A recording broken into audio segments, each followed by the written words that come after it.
تین بنیادی باتیں رمضان کے تعلق سے یاد رکھیں۔ سب سے پہلا، رمضان قرآن کا مہینہ ہے، اس لیے قرآن سے تعلق مضبوط کریں۔ دوسرا، رمضان عبادت کا مہینہ ہے، لہٰذا زیادہ سے زیادہ عبادت کا اہتمام کریں۔ تیسرا، رمضان میں تراویح کا اہتمام خاص طور سے کریں۔ کسی ایسے حافظ قرآن کو رکھیں جو قرآن کے حقوق کے ساتھ پڑھتا ہو۔ مسجد میں آنے سے پہلے مسجد سے جانے کی فکر ہمیں لگی ہوئی ہوتی ہے۔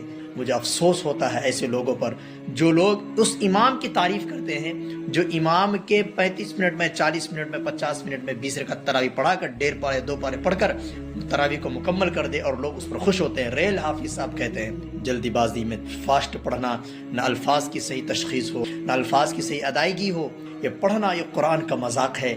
اس لیے اس رمضان قرآن بہترین انداز میں، اچھے انداز میں سننے کی کوشش کرے۔ اللہ توفیق عطا فرمائے۔